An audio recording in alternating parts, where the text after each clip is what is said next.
I know you're excited to get to know our next guest, but before we dive into the Coffee Monday podcast, I think it's only fitting we talk about just that, coffee. Dutch Bros coffee, to be specific. The holidays are here at Dutch Bros with their holiday trio lineup of festive holiday cups and tons of holiday drinks. I'm a sucker for a hot holiday drink, and Dutch Bros has some delicious ones this season. All things peppermint sprinkled into most every drink, including actual peppermint sprinks as an optional add-on. Sipping on my favorite, a peppermint oat milk latte, makes me feel like it's officially Christmas time. So grab yourself a festive Dutch drink and follow along at Dutch Bros Fresno on Instagram and on their Dutch app to get into the holiday spirit this season.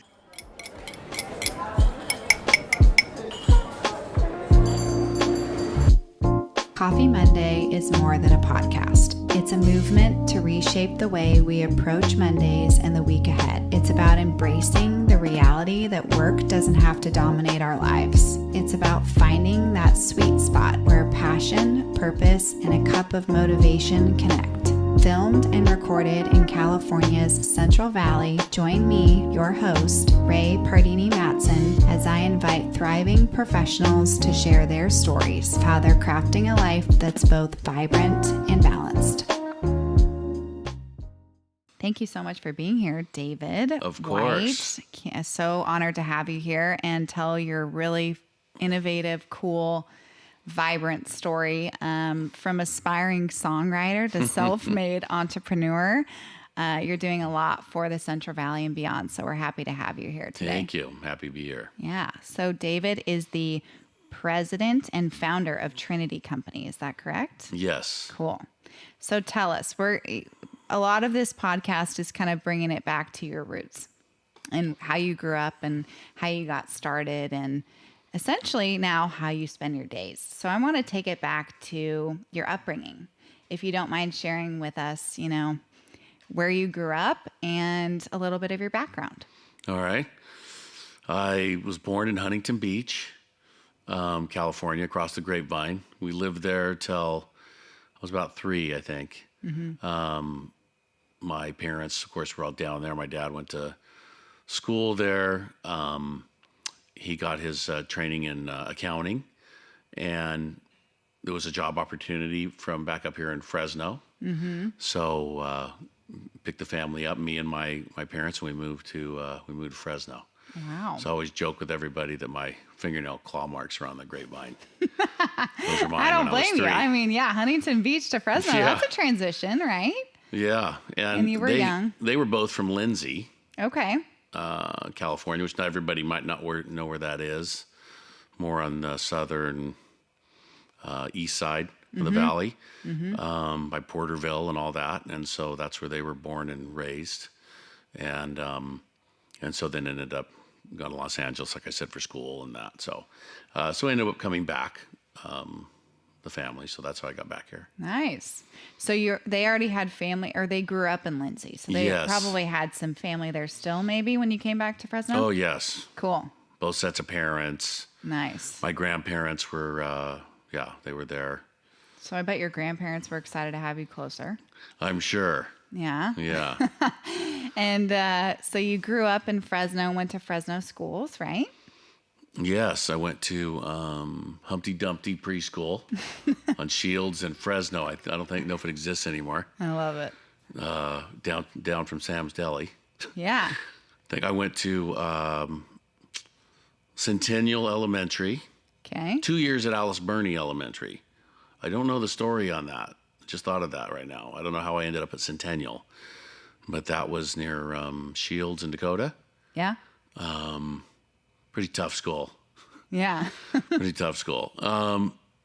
And then I went to Sierra Junior High. It's Duncan now, Polytechnic. Okay. So Yeah. Harpain's Dairy was there.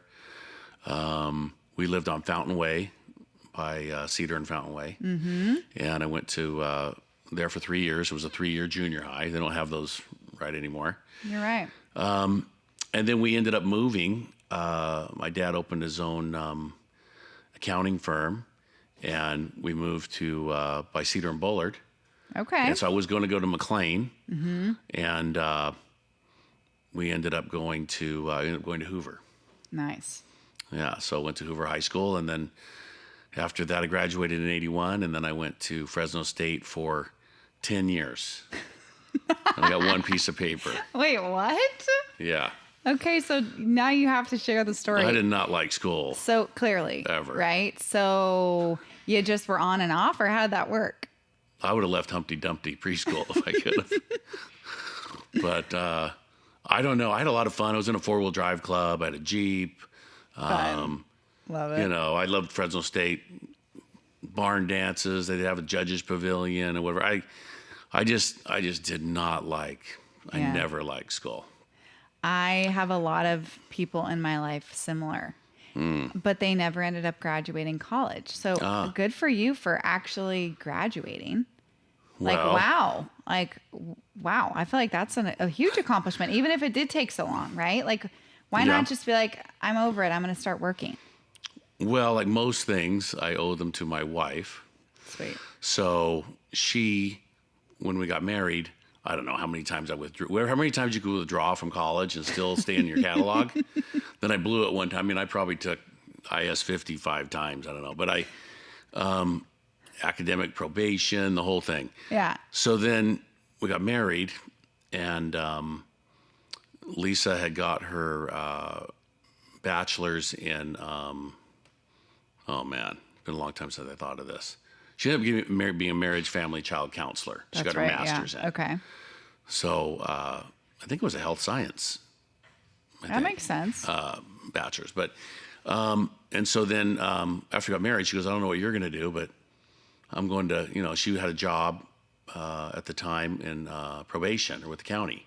Wow. And she wanted to do counseling there. And but she was a PO. She had a badge and the whole thing. It was kind of sexy. Badass. Yeah. So then, for those 2 years, she was going to go get her master's. So I went back to school. My sister, 6 years younger, was going to graduate the year following. So they made me wait. So they said, you can wait this long so we can all graduate together. I think I got a 3.2 or something. That's good. Grade point average. I think I Yeah. did better the last time around. Yeah.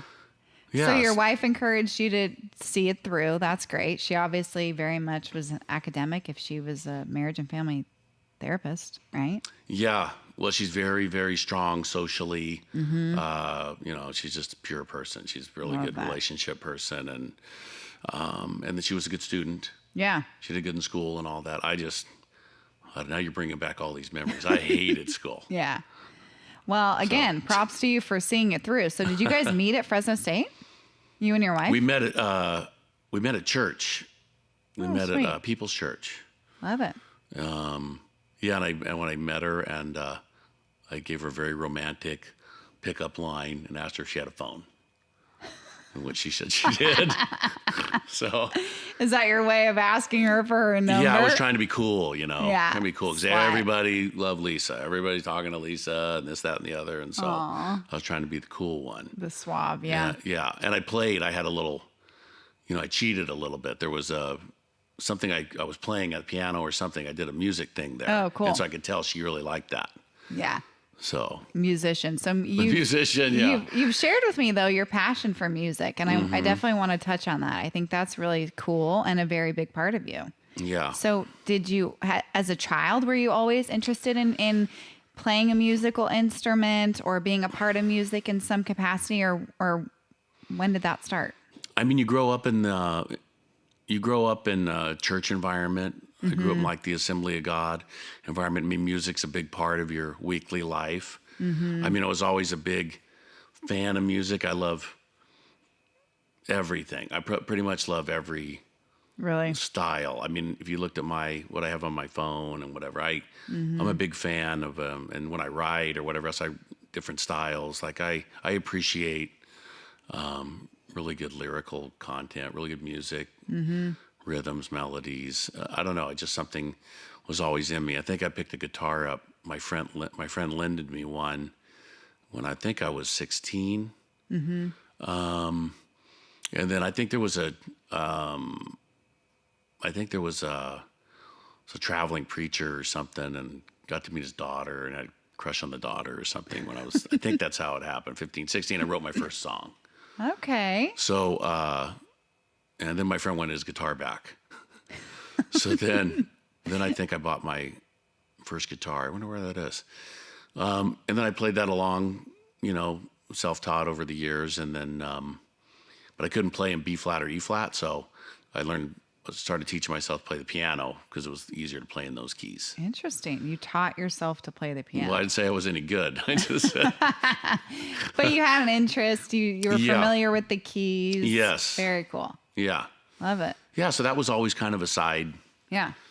So Well, it writing wasn't going to be a songs, side thing, but yeah. And you wrote songs, not only like tried to obviously practice them with the instrument, but you wrote them and you wanted at one point, you wanted to be a songwriter, right? Yeah. Yeah. Yeah. One of my friend for probably 40 years now, wrote a few songs together, bought a synthesizer, had a guitar. He had his stuff and, we were going to move to Nashville. Well, you and a friend. Me and my friend, yeah. Okay. Wrote one song together, Nashville Bound. I wrote a couple other ones. We're going to try to be, the record companies and that have staff writers. So you can go get a job as a staff writer. They'll pay you a stipend. And all you do is kick out songs and they see if something sticks. And you get royalties. Yeah. So we were all ready to go. And then I met Lisa Church, like I told you. Back to that. We're sitting at the Wendy's it was between Fresno Bible House. I think it was San Joaquin Racket Club then, or then it was Dan Gammel's and all that. But that racket club there. Yeah. And I was on Hoover High tennis team, actually. Our tennis team practiced there. But but I digress. That was before. So we were sitting there going over the trip, planning the trip. And then I told him, I can't, that one night. Guy goes, I have a date. So he said, what are you going on a date for? I go, it's one date, man. So don't worry about it. Yeah. So anyway, 37 years later, I stayed here. He went to Nashville, became a successful mixing recording engineer. Wow. So good for him for going. Yeah. You guys still obviously keep in touch. We do. Well, he came back in 2018, I think, and I may be wrong on that, but I had to come back to take care of his parents. And he asked me, hey, do you want to try to do some music stuff again? Cool. So that got me to, I hadn't written in a long time. So my daughter was getting married in March of 2020. So I surprised her with a song for the father-daughter dance. Oh my God. But I let my son and everybody hear it, first to make sure I wasn't going to embarrass myself. Because we were practicing she made me go to dance school. I love it. Somewhere Where in the did Tower you go? District. In Tower? Okay. Yeah. And we were going to do, because she got married in San Francisco. I love it. And at the courthouse. Yeah, it's beautiful. Super there. cool, yeah. Yeah. And so we were practicing the journey, when the lights go out in the city, 'cause San Francisco. Yeah. Anyway, I surprised her. I wrote a kind of a 8-bar cello part in the front of it to give me time to get to her for the thing, and that ended up being 4 bars too long, but it worked out fine. And she's like, "Dad, what is this song?" When she's with me, and so it turned out really cool. That's so sweet. So she was surprised. You pulled off a surprise. I pulled off a surprise, which is hard. That's impressive. Her, yeah. Clearly, she's very organized. She's having you take lessons before the wedding, right? Yes. That's sweet. Yes, I had to read a book to turn me into a vegan, so I'd lose weight because I was too fat for the wedding. So, my gosh. yeah, Taylor was, she's amazing. So you have 2 children, Taylor, your daughter. Taylor, my daughter, Taylor Rose White. I call her Rosie.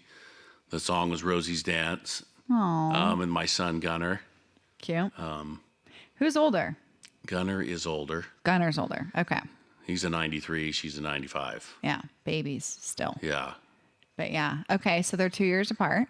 Yes. So you ended up staying. Your friend ended up going to Nashville. You ended up staying, and you and Lisa have obviously built a beautiful life here together. Yes. So where you think you're going to Nashville to be a songwriter? I'm just trying to set the stage here. And then at what point you're like, okay, now I'm going to stay. What am I going to do? Like, how did that all transpire? what was I doing? I kind of tried a couple of different entrepreneurial things, very small scale. I was working for my father in his accounting firm. I took to the numbers. I lived in the numbers. I knew how to do that. I just did not like working behind a desk. Like that was very difficult for me. It's like school. Yeah. I got along with clients and I could do, but I said, Dad, I'll never pass the CPA exam. Yeah. Like you're going to have to figure out a way to print me a certificate. I can do the work and I can but I can't. There's just no way. I've told him that recently. Like I never would have been able to do that.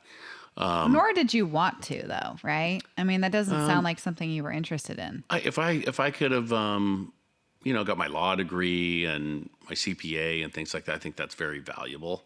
Yeah. Those are very hands-on, like learning how to do the job type paths. So, but I would have had to have someone else do my homework for sure, which is not beyond me. I would have thought of that. Yeah. But so anyway, we were married. Yeah. Had the job. Graduated at this point, right? Graduated. And frog in your throat. Yeah. That's okay. So do what you anyway, gotta do. I had an idea for another entrepreneurial effort. Those things were always going through my head all the time. Something that I thought was an idea I could pursue. And I had an opportunity with a businessman in town that kind of really shocked me. And he offered me an opportunity to be partners with me on something. And so I did that. Yeah. It ended up not lasting very long, maybe a year and a half or so. But that kind of led the way to through other events. My faith is a big part of my life. I need that because how many mistakes that I make, how many times I screw up. So yeah. I really rely on that for my direction, where I should go and what I should do, or doors that open and doors that close. So I love that. My father-in-law was going crazy. He's like, just get a job at McDonald's, just do something, when my other thing ended. And so, I begged a guy to get in produce. So my going back, my grandfather on my mother's side was in farming. And so every break I had in school, I would go work with him, irrigating, pruning, shooting birds on the grape vineyards. Fun. Anything to do with farming, I loved it. And I was always a morning person. Like I could wake up early, and he used to wake me up, really early. And so I loved that. But he would always tell me as I got older, I started when I was, pretty young, 12, 13, working with him on the ranch. And it was in Lindsay, so it was a trek from Fresno. But I go every school break. And he would tell me, in your future, go to sales. You should be in sales. Like, don't. Yeah. I guess he didn't want to be an irrigator. Maybe I wasn't a good irrigator now that I look back at it. This is not your future now. Yeah. So, so fast forward, I knew somebody that was in that business, in the produce sales business. And so I begged and begged for a job, wouldn't give me a job. And I owe him that for giving me my break, which was great. But it wasn't, the break was, I was $200 a week support guy on the desk. A lot less than I was making with my dad, but to me, it was alive. It was the action. And I got an opportunity a year, that was in 89. I got an opportunity, I think in 90 or something like that I was the guy that was left, and I got the shot to be in sales. Oh, amazing. And got to kind of run my own thing. So I started calling on people in supermarkets and that, and just really loved the sales side of fresh produce, and that's led into most everything I do now. Yeah. So you obviously grew in your career in that respect. And then at what point, sounds like you've always kind of been entrepreneurial or had an entrepreneurial spirit of sorts. At what point did you decide, okay, I'm done working for somebody else, I'm going to do my own thing? Like, how did that happen? There was the person I worked for, I'd been there maybe 10 years, and just some events happened, and so you were there for a long time. 10 years is a long time. Yeah, when I'm in something like to a company, Yeah, and I put everything into it. Like, there's some things happened, and he wasn't going to be able to continue the business, and so I had friends in the business that wanted me to come work for them, and wonderful family. Everybody knows them, and family friends for a long time, and I was going to go there, but it was in January. Nowadays, produce is year round. There's something going on big year round. Right. Then in January of '99, that wasn't the case. There was very little going on from January, probably December to April. So Lisa and I were walking one time down Pulaski Avenue. We loved Old Town Clovis and whatever, and I saw a building there where the clock is, 412 Pulaski, and said, man, if I could ever have my own thing, I'd want to be in there. Well, I went, looked at the window, and it was an ag exporter, but he was going out of business. No way. So I made a deal with him. We decided, hey, we're going to try it ourselves. So I had 2 kids, borrowed car, no money, and I started calling on customers I dealt with for a long time and started brokering, buying and selling kiwis. And Wow. and then as a few months went by, different growers and stuff started calling me and saying, hey, we heard you doing your own thing. Would you sell our fruit? And that started to snowball pretty fast. And then that rolled into getting into our own farming and production facilities and all the different aspects of So you fresh have, produce. there's a lot of so or produce brokering rather, but you also farm and pack. Is that the proper term? Yes. And from growing to, obviously we'll get to the juices here, but it's multifaceted. Yeah. Because really anybody in produce, no matter who you talk to in any item, it's about the sales, right? Yeah. Ultimately, Right. it's how much money is going back to the ranch. And in any of those items, it gets to a conversation like this. And because the ultimate customer, supermarkets, you think about it, are like forward distribution centers for all of us. Like, not all of them, but most, probably 99% of them, they're not making anything per se. They're a neighborhood market building that's around here. One of my favorites, the market down here. We love the market. They're bringing in things from all these different manufacturers and suppliers and all of that. And so that world is what we all live in, that there's these neighborhood markets really. And then that evolved into club stores and then big box or, Walmart superstores. And Right. super centers, Target super centers, which I think there's one in Atwater, I think is the closest one. But they, those kind of layers have developed, but that's all about, getting all the stuff that all of us make here in the Valley, which a tremendous amount of, variety of products are made, getting them into those facilities and to the shopper. When my son, when he was very young, I said, Gunnar, if you ever get in this business, and when I told him what we do, what paid the bills, it's like the people with the shopping cart, that's your customer. Right. So they have to go in, select our item, and then you want a repeat sale. So that's the world. Repeat sale meaning repeat sale of the shopper. Yes. Yeah. I want you to go eat a shopper. peach. Yeah. We talk about it all the time. If you have a bad experience with a peach, we might lose you for 2 months. Yeah. Wow. And now the way the business has evolved, typically there's not that many suppliers anymore. It's really, really contracted. But if you're selling a customer, there might be a couple different suppliers supplying them, or maybe just you. And so that's your fruit that shopper's getting every week. And so there's a lot more responsibility on us now to make sure fruit eats really well, holds up really well. Most Americans, I think, don't understand at all how it gets there. Right. And the whole thing. I think it's from around the corner or whatever. So it's fascinating business. It is. So you're working on, obviously, the deals that are related to produce in stores, meaning eventually direct to consumer, but also handling the business to business transitions and all the things. But what do you do with the products? And this is kind of a segue into your juices, because I feel like you're handling it from literally farm to bottle. So talk through, because I feel like this term of sustainability, specifically in the ag community, is a buzzword of sorts, Yeah. right? And I'm always curious to know what that means to you, what that means for your company, and how you've essentially taken these byproducts that you're not able to sell to grocers and businesses, correct? And essentially turn them into juice.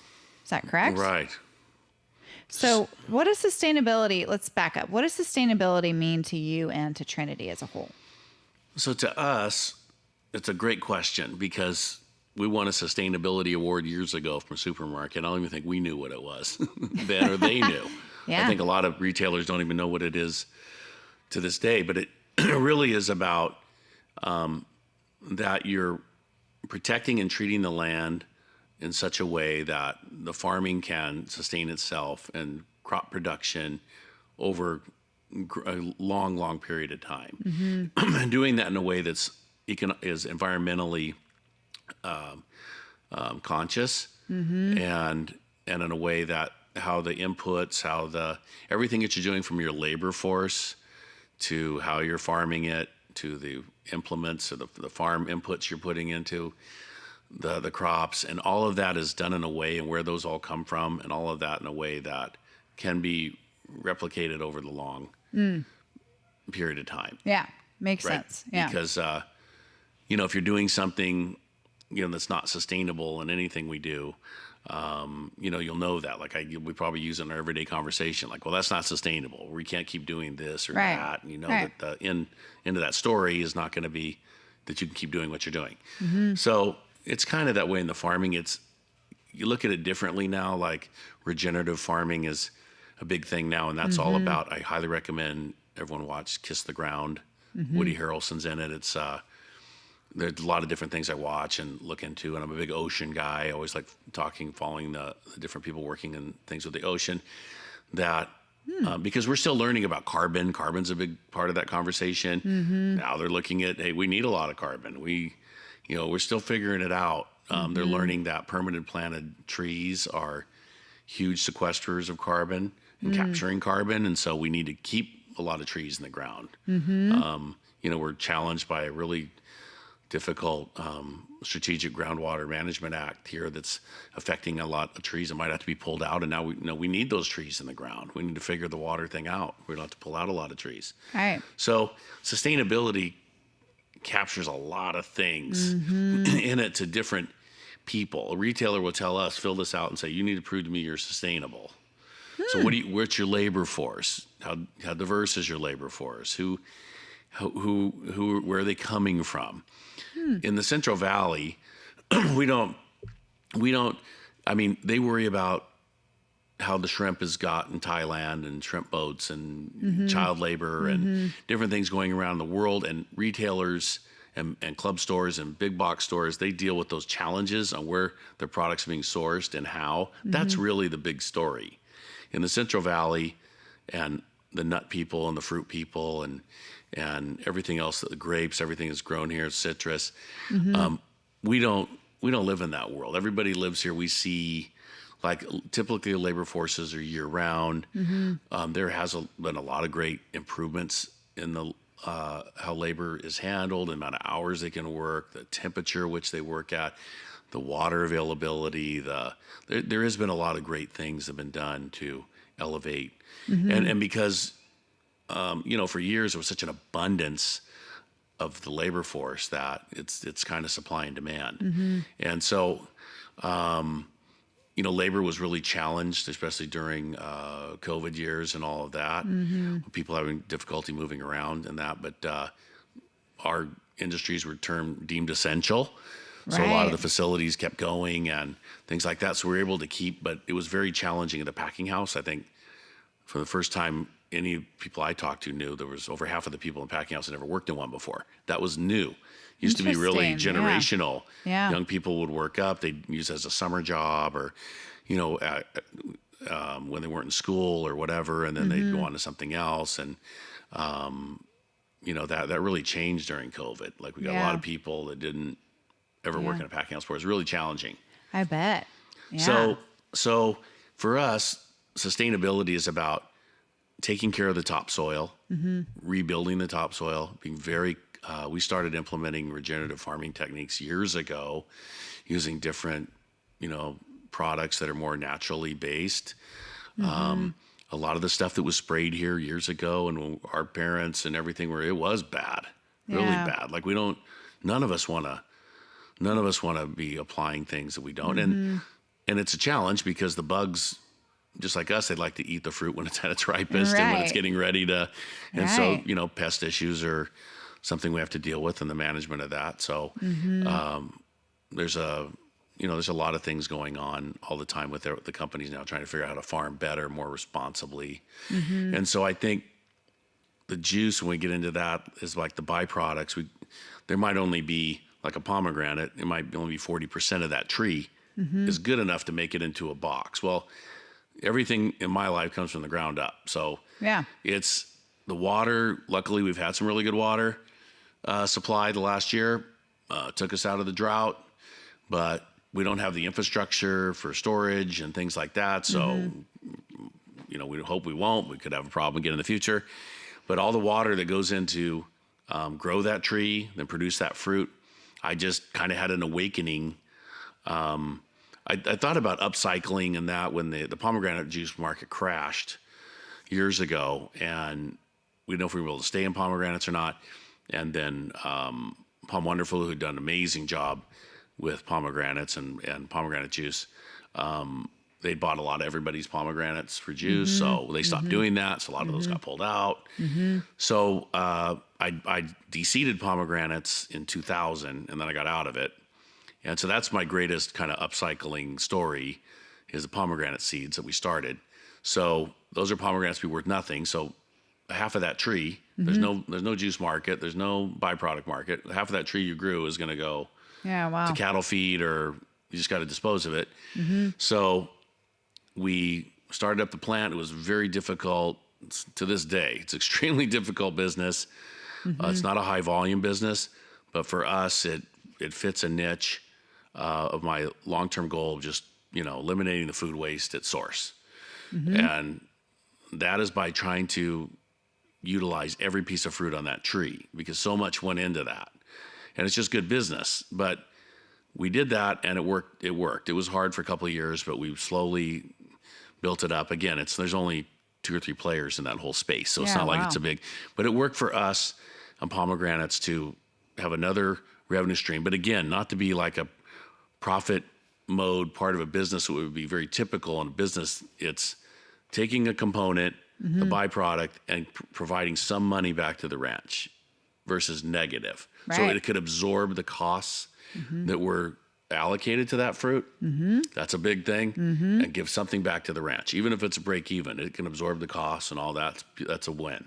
Smart. So we did that with the pomegranate seeds. And then that evolved into the juice, because that market's up and down, and like all byproducts, it's all over the place. Like right now, the orange juice market's hot. I mean, 6 months from now, it could be no market again. So I'm trying to provide, equilibrium in our byproduct markets, because we do, our main pillars are stone fruit, peach, plum, nectarine. The stone is the pit, inside. So a cherry but a peach, plum, nectarines is our big thing in the summer, and we do pears and some other things.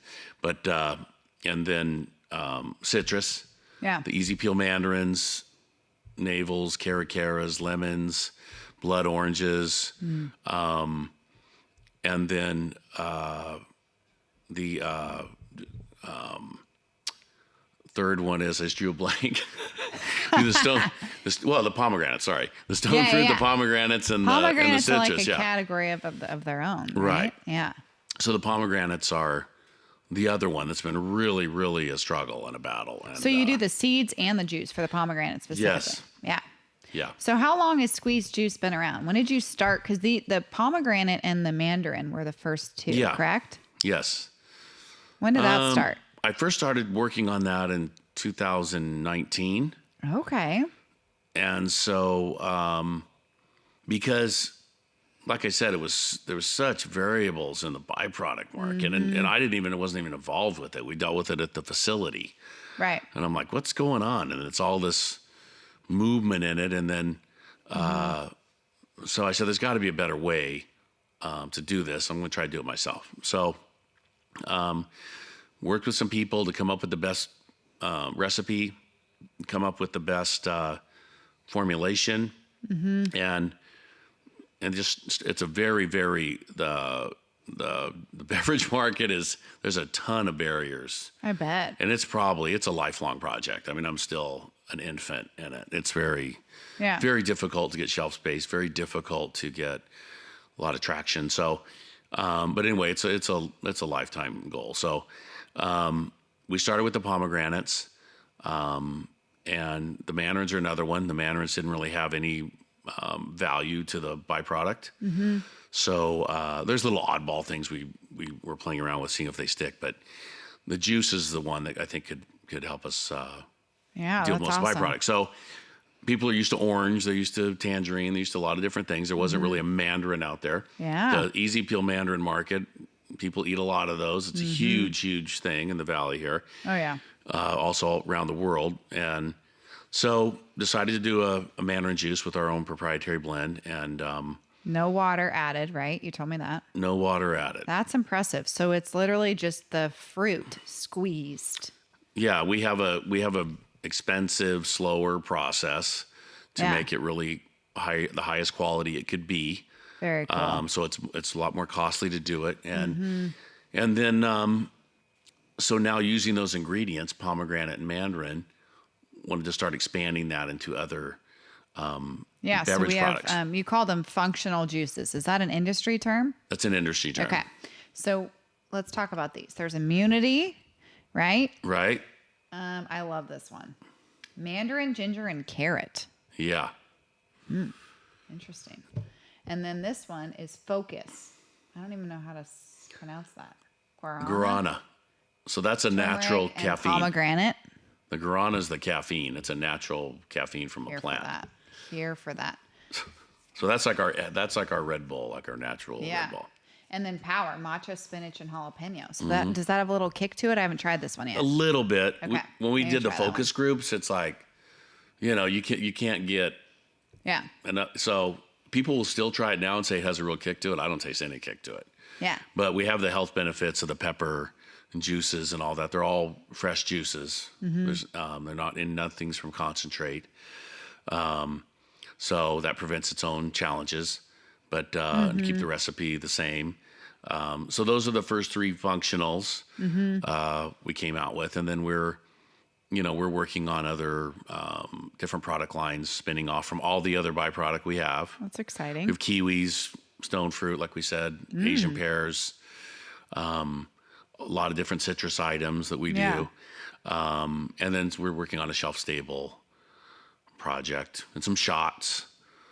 Very cool. So to me, it's not a typical beverage company looking for different SKUs. Like a SKU is an individual item, like in the store. Right. Yeah. So I'm looking to move all the byproduct and to get a return back to the ranch for something, and for it to absorb its share of the costs. Yeah. That's our model. And the juice or the product at this point is the bonus. That's the way the to be bonus. able to do that, which is a very cool and interesting outlook to have on the industry as a whole. Because I feel like, from experience in working with similar types of products, I feel like it's opposite. I feel like they're more focused on the product, to your point, adding SKUs to the portfolio than they are about the whole process of getting there. So I think that's a unique perspective that you have on that. Yeah, the gap's closing a little. Like if you talk about sustainability to most people at the procurement level, up in the top floors of the building, they're talking about regenerative and sustainability and all that. Yeah. And then us in supply, they're talking about, as far as buyers and procurement, it's like, they're doing what they do and they're filling the shelves and they're whatever. And there's still a big gap there to get connectivity with all of us on that really being important. So people love hearing the story, but again, we're new. So, I mean, this is year 2 since I've actually getting it on shelf. Yeah. But people are starting to, there's a lot of turnover in beverage. It's crazy. And every year, they turn over every year. So it's like it's a roll of the dice. Yeah, interesting. I think it's cool too. So I feel like your mind is going a mile a minute. I feel like you have a lot of creative innovative ideas. Even just in talking to you, I feel like you're always thinking about something, right? How do you run a very successful company, be, present and involved with your family as you are, and innovate and take time to be creative? Because I feel like a lot of times you're just kind of in the weeds a little bit, of trying to just get by. How do you thoughtfully make time to be creative and innovative? Well, I always focus on customer service on my business side. Staying very connected to the customer. I get emails. If somebody emails us and it's a problem or a compliment or anything, I see it. Like, I'm very connected in that. I have a desk in the sales office. I have a private office, but I'm mostly always at the sales desk. You cannot survive in commodities business without being in it and just feeling the moves and where it's going. And I love it. So besides that, I hire people. Like, I've always hired the person. I've never really hired off a resume. I don't know if I've ever looked at a resume. Really? I know if it's the right person. I've been blessed. We don't have a lot of turnover at any of the companies I can think of. Yeah. That's awesome. And not saying that's because of me, but just I the really culture you're creating too. Yeah. Yeah. But I try to give people a lot of room. I'm not the make sure you work at this time and you leave at this time guy. It's not me. As long as we get the job done, my customers are happy, growers are happy, our farming team's happy. Yeah. All of that. I think as long as I stay close to the people, and everybody seems to be really supportive and want to help me in what we're doing, and your ideas have to make sense. And, besides that, but I mean, I got 5 grandkids now, and awesome. For my wife and I, that's our number one. I've been blessed with great kids. My 2 kids are amazing, and they have amazing spouses. I've been very blessed. Blake, my son-in-law, and Allie, my daughter-in-law, amazing, and given me great That's awesome. grandkids, and they come first. Like, everything gets dropped if they need something. So I think, so sweet. You pray every day, and you try to just appreciate today and be the best I can today. That's kind of worked for me. Love that. And speaking of family, I mean, your son works with you daily, Yes. right? I feel like family business is a unique situation. So how is that? Gunner's a strong personality. He was a hockey player. Cool. He fought a lot. We go at it. Yeah. We don't ever let a day go by or an hour go by. I don't bark at him as much anymore. It's mainly the other way around. But he's a lot better than me in a lot of things. My daughter's better than me in a lot of things, which I'm very proud of. And Gunner, he's very straightforward. And like I said, can be an emotional business. Yeah. And if we bark at each other and whatever else, I mean, not an hour goes by. We'll, hey, I'm sorry, whatever else, we hug it out. That's awesome. I mean, you have to have that. Yeah, for sure. Do you ever talk about work at like a family function? I really try not to. Right. That's good. I feel like boundaries. I've heard that a lot. I grew up in a family business, my husband as well. I feel like the more separation, I think is just better. I mean, naturally though, you'll be sitting at the table and you're like, oh, did you send that email or did you call that person back? But does it really have to be talked about then? Usually it can wait, right? I might get corrected after they listen to this, but I'm really present. My wife always tells me, be present. I've been working on being more present. Like, yeah, because I look at my phone a lot. I blow right by a lot of stuff that I don't. A lot of my Outlook, I have tons of folders where stuff goes to automatic that I don't need. I know it's not a fire alarm, but things with customers or things I need to know, like I want to make sure I'm on that. I'm being better at Gunner's taking over a lot of the day-to-day stuff like that for me that helps. I'm very involved with everything going on every day, but on that part, it's really been helpful. I have a great sales staff. And so being present with the kids or if we're having a dinner or whatever, I don't think I ever bring up work. That's so great. I think that's good, right? Yeah. I mean, again, how urgent could it possibly be to where it couldn't wait till the next day when you're actually probably at the office together? Yeah. Right? Well, in produce, a lot happens that can't wait till the next day. Yeah, true. But I mean, So- but I have such a great staff. Like Yeah. talking about me personally, I'm blessed that Amazing. my logistics team, everybody else, like they're taking care of stuff, production, whatever else. If it's me getting involved, it's like, hey, what happened? Why'd that happen? It's produce. There's going to be something every day. Right. So you beat me to a lot of the questions I was going to ask you. Like, Sorry. what's your management style? No, it's great. What's your management style? Or, we kind of talked about the family business dynamic and what that looks like. So are you a routine person? Like, what's your day? What does a day look like in the eyes of David White? Is it the same? Is it different? It changes. I'm always trying to evolve. Someone's barking at me, my doctor, or somebody like, hey, you should do this, do that. You said you're a morning person, or at least you Morning were. person. Now, I love to get up.